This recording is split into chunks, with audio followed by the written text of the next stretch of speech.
Hello and welcome back again two শিল্প সমগ্র fine art class. আজকে খুব ডিম্যান্ডেড একটা কার্টুন আমরা আঁকছি ইন্ডিয়াতে, ভারতে খুব ফেভারিট কার্টুন এটা মানা হয়, ছোটা ভীম। এবং দেখবো আমরা যে কিভাবে আর কি ছোটা ভীম আমরা আঁকতে পারি। যারা ছোট আমার স্টুডেন্ট তাদের এটা খুব ডিমান্ড ছিল যে স্যার ছোটা ভীম আঁকুন, ছোটা ভীম এঁকে দেখান আমাদেরকে কী করে আঁকতে হয়। দেখো, যে কোনো কার্টুন হোক বা যাই হোক, সেটা আমি ডাইরেক্ট আঁকাটা পছন্দ করি না, কারণ সেক্ষেত্রে হয়তো প্রপোর্শনের গণ্ডগোল হতে পারে। তাই আমি বলবো ফার্স্ট অফ অল পেন্সিল দিয়ে এরকমভাবে শেপ ডিজাইনটা করে নিতে, এবং এই শেপ ডিজাইনটা যদি ঠিকঠাক থাকে তাহলে পরবর্তীকালে আমাদের সমস্ত কিছু আর কি কানেক্টেড মনে হবে এবং সমস্ত কিছু ঠিকঠাক জায়গা মতো বসানো আমাদের পক্ষে সম্ভব হবে। ভিডিওটা অনেক লম্বা হয়ে যেত, তাই আমি একটুখানি তার স্পিডটা বাড়িয়ে নিয়েছি এবং এবং সেটাকে ফাস্ট ফরওয়ার্ড করে দিয়েছি, এবং এটা তোমাদের দেখতে সুবিধা হবে এবং এতটাও আর কি অসুবিধা হবে না। আমি স্কেচ পেন ইউজ করছি, এখানে দেখতেই পাচ্ছ ডোমসের স্কেচ পেন রয়েছে। তোমার কাছে যা কালার রয়েছে, যে মিডিয়াম রয়েছে সেটা দিয়ে তোমরা আঁকতে পারো, কিন্তু আমি সাজেস্ট করব স্কেচ পেন দিয়ে আঁকো বা জল রং টাইপের রং দিয়ে আঁকো, যাতে করে জিনিসটা আর কি স্মুথ হয়। প্যাস্টেলে জিনিসটা স্মুথ এতটা সুন্দর হবে না, এবং অনেক সময় প্যাস্টেলে আর কি একটা রঙের উপর আর একটা রঙ দেওয়া যায় না, আমাদের যে প্যাস্টেলগুলো সাধারণ আমরা ইউজ করি, ফলে সেক্ষেত্রে আর কি আমরা যেটা চাই সেরকম আর কি কাঙ্ক্ষিত এফেক্টটা আমরা পাই না। সো আউটলাইন ড্রয়িংটা দিয়ে আমি শুরু করছি। ফার্স্ট অফ অল হেড, মাথাটা দিয়ে, চুলটা, এবং তারপরে ভ্রু আর গোটা মুখটা। এই আউটলাইনটা করে নিলে তারপরে আমরা তাতে কালার ফিল আপ করবো, যেমনটা আমি প্রত্যেকটা আমার কার্টুন আঁকাগুলোতে দেখে থাকবে তোমরা। ভীম চরিত্রটা মহাভারতের চরিত্র অবশ্যই, কিন্তু এক্ষেত্রে আমার মনে হয় যে ছোটা ভীম যে চরিত্রটা সেটা কিন্তু মহাভারতের নয়, সেটা একটা আলাদা করে কল্পিত একটা চরিত্র, ফিকশনাল একটা ক্যারেক্টার, কিন্তু তার নামটা জাস্ট নেওয়া হয়েছে মহাভারত থেকে। এবং সিরিয়ালটা যদি আমরা ভালো করে কার্টুনটা দেখি তাহলে অনেক সময় আমরা দেখতে পাবো তাতে কৃষ্ণ এবং গণেশ এই দুজনের রেফারেন্সও আমরা মাঝে মধ্যে পাই। সো যাই হোক, এটা একটা পৌরাণিক বলতে পারি আমরা ক্যারেক্টার, এবং যে আর কি লাড্ডু খেয়ে তার শক্তি বেড়ে যায়, যেমনটা আমরা পশ্চিমের কার্টুনে দেখি পপাইয়ের ক্ষেত্রে যে সে স্পিনাচ খায়, পালং শাক খায় এবং তার শক্তি বেড়ে যায়। এক্ষেত্রে সে ছোটা ভীম লাড্ডু খায়, এবং তার অনেক সঙ্গী সাথীও রয়েছে। আর ছোটরা সবাই জানো ছোটা ভীমকে কে না চেনে আজকের দিনে। যাই হোক, তো আমি ড্রয়িংটা এই কারণেই আরও তোমাদেরকে দেখাচ্ছি যে যখন ড্রয়িংটা করতে যাওয়া হয়, বা আমার স্টুডেন্টরা যখন ড্রয়িংটা করেছে, এরকম অনেক ইনস্ট্যান্স আর কি রয়েছে, যখন এই ড্রয়িংগুলো করতে যায় তখন তাতে হয়টা কি মাথাটা বড় হয়ে যাচ্ছে, হয়তো কাগজের থেকে বডিটা আর কি ঠিকঠাক জায়গায় এঁটে উঠছে না, বা যেটাকে আর কি আমরা সাধারণভাবে প্রপোর্শনের গণ্ডগোল বলি, সেটার জন্যই আমি ওই ফার্স্ট অফ অল পেন্সিল দিয়ে এঁকে নিলাম। তোমরা পেন্সিলটা ইউজ করো এবং তাতে কোনো সমস্যা নেই, পেন্সিল দিয়ে আমরা আঁকতেই পারি। হাতে তার বিখ্যাত ফেভারিট খাবার লাড্ডু। যাই হোক, তো প্রপোর্শন যেটা আমি বলছিলাম, যে গড় অনুপাত, যেটা যে মাথার আকার অনুযায়ী তার বডির আকারটা কতটা হবে, এই সমস্ত জিনিসগুলো আমরা পেন্সিল ড্রয়িংয়ের ক্ষেত্রেই পরিষ্কার করে নেব, এবং সেটাকে শেপ ডিজাইনিং বলা হয়। আকার আর কি, শেপ মানে আকার আমরা জানি, এবং সেটাকে আর কি আমরা ডিজাইন করি ফার্স্টেই। তাতে হয় কি, আমাদের অনেক রকমভাবে সুবিধে হয়। ফার্স্ট অফ অল তো আমাদের ওই মাথা ছোট বডিটা বড় এরকমটা হয় না আর কি, এই সম্ভাবনাটার থেকে আমাদের বেঁচে যাই আমরা, এবং আমাদের একটা রেফারেন্স পয়েন্ট থেকে যায় যখন আমরা পেন্সিল দিয়ে আঁকি তার উপরে আউটলাইনটা ড্র করার জন্য। দেখতেই পাচ্ছ আউটলাইন প্রায় আমাদের শেষ। ধুতির যে ভাঁজগুলো সেগুলো আমরা জাস্ট কিছু পরিমাণে অ্যাড করব, এবং তারপরে রং দিয়ে ফিল আপের দিকে আমরা এগিয়ে যাব। যাই হোক, ছোটা ভীম হোক কি যে কোনো ক্যারেক্টার হোক, আমি আবার বলছি, শেপ ডিজাইন করবে, তারপরে আউটলাইন করবে, তারপরে ফিল আপ করবে। দেখবে তোমরা আমি যেরকমভাবে আঁকলাম সেরকম যদি মেথডটা তোমরা ফলো করো এবং পুরো ভিডিওটা দেখে মেথডটা আর কি শেখার চেষ্টা করো, তাহলে তোমাদের অনেক সুবিধা হবে। এবারে আমি কালারটা দিয়ে ফিল আপ করছি। চুলের যে রঙটা সেটা প্রচণ্ড ডার্ক একটা চকলেটি রঙ, একটা ব্রাউন রঙ, কিন্তু সেটা ডার্ক।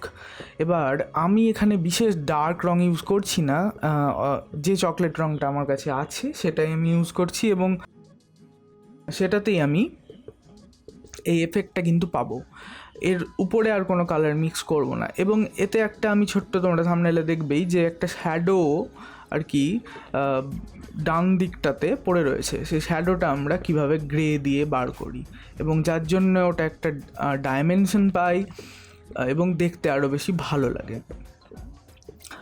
সো এই জিনিসগুলো আর কি দেখো এবং দেখে শেখার চেষ্টা করো যে আমি কিভাবে জিনিসগুলোকে আর কি আঁকছি এবং কিভাবে জিনিসগুলোকে আমি ফুটিয়ে তুলছি কাগজের উপরে। ছবি আঁকতে গেলে কয়েকটা জিনিস, মেথডগুলো আমাদেরকে তো একটুখানি শিখে রাখতেই হবে। আমরা পুরোপুরি মাত্রায় একদম অন্ধভাবে তো আর আঁকতে পারি না। সো এখানে স্কিনের যে টোন ভীমের, সেটাও একটা বাদামি রং, কিন্তু আমার কাছে সেই রংটা নেই এখানে, এবং স্কেচ পেনে আমি মিক্স করে করতেও পারবো না। সুতরাং আমি যে রংটা ইউজ করব সেটা এই পিঙ্ক যেটা দেখছো, সেটা আমি স্কিন কালার হিসাবে ইউজ করব এবং সেটাও কিন্তু যথারীতি বিলিভেবল মনে হবে, বিশ্বাসযোগ্য মনে হবে এবং কনভিন্সিং লাগবে। নেক্সট হচ্ছে ধুতিটা আমরা রং করি, যে হ্যাঁ পটল বেগুন টমেটো, আচ্ছা ঠিক আছে। যাই হোক, তো আমরা ধুতিটা যেটা, সেটা এই ব্রাইট যে ভার্মিলিয়ান কালারটা বা অনেক পরিমাণে এটা গেরুয়া হতে পারে, অরেঞ্জ, একটা পার্মানেন্ট অরেঞ্জ কালার, সেটা আমরা ইউজ করছি ধুতিটা রং করার জন্য। এটাই কিন্তু ভীমের ধুতির রং হয় এবং দেখতেই পাচ্ছ যে কতটা ইজি ছবিটা আঁকা, যখন আমরা পেন্সিল স্কেচ দিয়ে শুরু করে জিনিসটাকে পুরো কমপ্লিট করতে পারছি। এটা যদি আমি ফার্স্টেই স্কেচ পেন দিয়ে আউটলাইন করতাম তাহলে হয়তো জিনিসটা ঠিকঠাক জায়গায় আর কি মিলতো না, যেটা আর কি নর্মালি হয় আমাদের ছোট যারা স্টুডেন্ট তাদের সঙ্গে। তো তার জন্য আমি আবার বলছি, আবার রিপিট করছি যে পেন্সিল ড্রয়িং করো এবং পেন্সিল স্কেচটা প্র্যাকটিস করো, তারপরে আমরা আউটলাইন ড্রয়িংয়ের দিকে যাব, ঠিক আছে। এবং এই যে এই পিঙ্ক যে রঙটা, এটা আমি ইউজ করব ফর দ্য স্কিন টোন, স্কিনের কালারের জন্য। তো ডোমসের এই স্কেচ পেনের যে কালার স্কিমটা দিয়ে রয়েছে, যে কালার প্যালেটটা দিয়ে রয়েছে, সেটা আমার মনে হয় খুব সুন্দর। এটাতে এমন কিছু রং আছে যেগুলো আর কি আমরা খুব ভালোভাবে ইউজ করতে পারি বিশেষ বিশেষ কিছু ক্ষেত্রে, প্রায় সব ক্ষেত্রেই, সব ধরনের ড্রয়িংয়ের ক্ষেত্রেই। বিশেষ কিছু ক্ষেত্রে হয়তো অনেক আনকমন কিছু রং থাকে, কিছু টিল রং থাকে যেগুলো হয়তো আমরা পাই না, কিন্তু ম্যাক্সিমাম রং আমরা এই স্কেচ পেনগুলোর মধ্যে পেয়ে যাচ্ছি এবং সেটাই আমরা অ্যাপ্লাই করছি।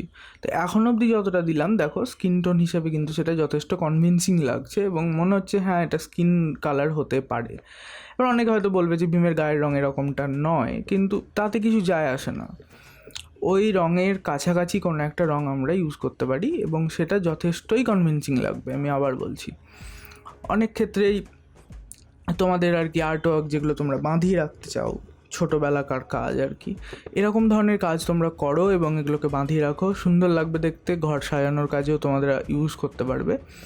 এবং আমি চেষ্টা করব আমার এই যে ড্রয়িংটা, এই ড্রয়িংয়ের যে আউটলাইন ড্রয়িংটা, সেটা তোমাদেরকে একটা কোনো একটাভাবে দেওয়ার। যদি তোমরা আমাকে, আমার ডেসক্রিপশন বক্সে মেল রয়েছে, ইনস্টাগ্রাম হ্যান্ডেল এবং সোশ্যাল মিডিয়া অন্যান্য সমস্ত হ্যান্ডেলগুলোর লিঙ্ক সেখানে রয়েছে। তোমরা যদি চাও যে আমি আমার আউটলাইন ড্রয়িংটা তোমাদেরকে দিই, তোমরা যদি সেটা চাও তাহলে আমার সাথে মানে কন্ট্যাক্ট করো, আমাকে জানাও, আমি তোমাদেরকে সেটা দিয়ে দেবো, গিফট করে দেবো। এবং সেটার থেকে তোমরা সেটাকে প্রিন্ট আউট করতে পারো, ছবিটাকে ডাউনলোড করে, এবং প্রিন্ট আউটটার থেকে আর কি সেটার উপরে হাত বুলিয়ে, সেটার উপরে স্কেচটাকে বুলিয়ে তোমরা প্র্যাকটিস করতে পারো।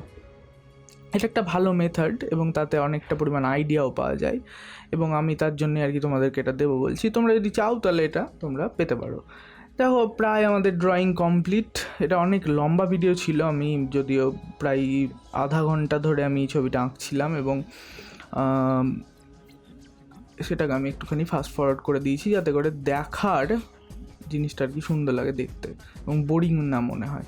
হ্যাঁ, এই যে শ্যাডো পার্টটার কথা বলছিলাম, যে ডাইমেনশন দেয় একটা, যেটা যে 2 ডাইমেনশনাল নয়, 3 ডাইমেনশনাল একটা ফর্ম, সেটা আর কি ঠিক করে দেয় হচ্ছে গিয়ে এই শ্যাডো পার্টটা, এই ছায়া অংশটা, যে একদিক থেকে আলো পড়ছে এসে এবং আর এক দিকটা যথারীতি ছায়ার মধ্যে ঢেকে রয়েছে। ইয়েস, এবং এই শ্যাডোটা আমরা গ্রে রং দিয়ে দিচ্ছি। যেমনটা আমি বলছিলাম যে ডমসের যে কালার প্যালেটটা দেয় সেটা খুব সুন্দর, এই কারণেই যে আমরা এখানে এইরকমভাবে এগুলোকে ইউজ করতে পারি।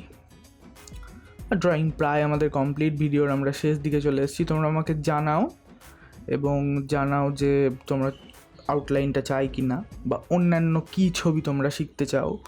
আমি চেষ্টা করব সেই ভিডিওগুলো নিয়ে আসার এবং তোমাদেরকে শেখানোর প্রপারলি কিভাবে ড্রয়িং করতে হয়, খুব সহজে, কঠিন কোনো মাধ্যম নয়। যদিও হয়তো তোমাদের অনেকের কাছে এটা কঠিন বলে মনে হবে, কিন্তু যখন তোমরা প্র্যাকটিক্যালি সেটা আঁকবে এবং চেষ্টা করবে নিজে, তখন দেখবে যে জিনিসটা এতটাও কঠিন বলে মনে হচ্ছে না, জিনিসটা তোমাদের কাছে সিম্পল হয়ে গেছে। সো জাস্ট স্কেচ, পেন্সিল দিয়ে স্কেচ, তারপরে তার আউটলাইন স্কেচ পেন দিয়ে, এবং সেটাকে ফিল করা রং দিয়ে, একদম সিম্পল, নো শেডিং, নাথিং, কিন্তু অথচ জিনিসটাকে আর কি সুন্দর লাগবে দেখতে। সো আজকে যে ছোটা ভীমের ভিডিওটা তোমাদের জন্য আমি বানিয়েছি সেটা তোমরা পুরো দেখো। আমি দেখেছি অনেক আমার আর্ট টিউটোরিয়াল তোমরা পুরো দেখো না, সেটা কিন্তু আমার মনে হয় কিছুটা পরিমাণ ধৈর্যের অভাবের জন্য হচ্ছে, বা হয়তো কঠিন বলে মনে হচ্ছে, যাই হোক। কিন্তু আঁকা শিখতে গেলে কিন্তু পুরো ভিডিওটা দেখতে হবে। সো আমি তোমাদের কাছে আর্জি করবো যে ভিডিওগুলো পুরো দেখো, যদি আঁকা শিখতে চাও, ভালো ফাইন আর্ট শিখতে চাও এবং নিজের আঁকাটা আর কি চেঞ্জ করতে চাও, বা তার কি বলবো, তার একটা উন্নতি করতে চাও। হ্যাঁ, তো পেন্সিলে যে দাগগুলো ছিল সেগুলো আলটিমেটলি আমি ইরেজার দিয়ে তুলে ফেললাম। প্রায় আমাদের আঁকা কমপ্লিট। চ্যানেলটাকে সাবস্ক্রাইব করো যদি ছোটা ভীম তোমাদের পছন্দ হয়, এবং অন্যান্য কার্টুন আরও ড্রয়িং আমার চ্যানেলে রয়েছে সেগুলোও দেখো। চ্যানেলটাকে আবার বলছি সাবস্ক্রাইব করো এবং শেয়ার করো। টাটা।